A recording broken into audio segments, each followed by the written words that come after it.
Салам достор. Бул кайрада мен силер менен Элмир Эсенилиев. Библия өзүнүн келип чыгышы боюнча уникалдуу экендигин эч ким тана албайт. Калаган китептин атын атап, анын кандайча пайда болгонун сурасаңыздар. Адатта китеп жазууну каалаган адам төмөнкү жумуштарды жасайт. Ал материал чогултат, сюжетин түзөт, анын мазмунун жазат. Анан кандайдыр бир жол менен аны жазып чыгарат.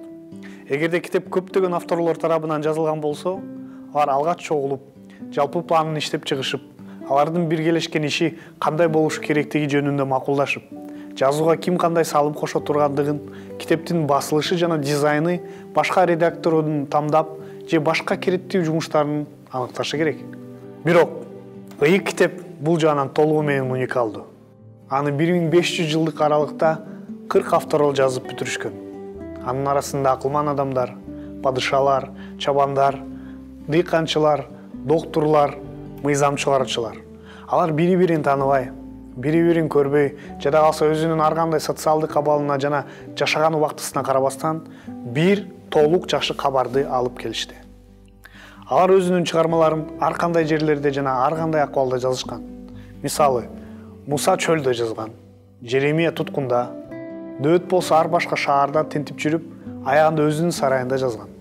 Павыл камакта, Лука миссионердик сапарда, Жакан Патмос аралда сүргүндө жүргөндө. Башкалары болсо куугунтукта жана аскердик жүрүштөрдө жазышкан. Алар өзүнүн чыгармаларын дүйнөнүн 3 бөлүгүндө, Азия, Африка жана Европада 3 башка тилинде жазышкан.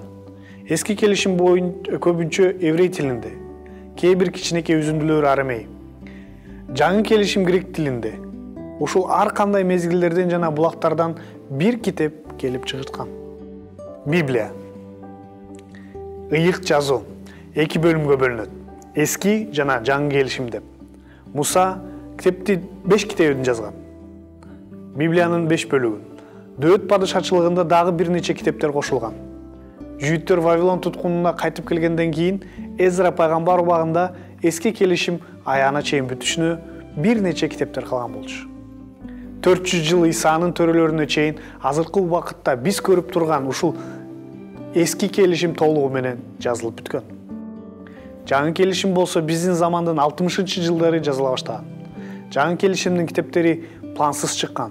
Ар кандай бири-биринен алыс жашаган адамдар Исанын жашоосун жана биринчи машаякчылардын иштерин жазып, башка жерде жаңы келишимдин пайгамбарлык маанидеги чыгармасын түзүлгөн.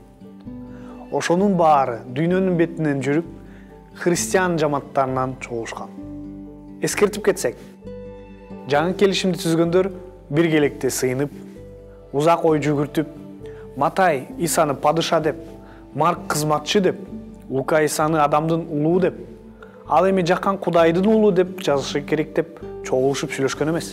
Ички терең мукташтык болгондуктан алардын ар бирин кандайдыр бир конкреттүү аспектилерин жарыктандырууга аракет кылышкан. Бирок бул иштердин бардыгы аяктаганда ал сонун биримдикти түзөт. Ыйык жазуу биринчи жазылган китеп. Ошондой эле ал чоң көлөмдөгү биринчи басылып чыккан китеп болгон. Байыркы китептердин бири экендигин карабастан, бүгүнкү күнгө чейин бул китеп дүйнөдөгү эң белгилүү жана эң көп окулган китеп бойдон калууда. А сен досум, окуйсуңбу ушул кереметтүү ыйык жазууну? Рахмат бул видеону аягына чейин көргөнүңүзгө. Ушул видеону досторуңуздар менен бөлүшкөнү жана лайк койгонду унутпаңыз. Кийинки көрүшкөнчө Кудайым өз батасын силерге берсин.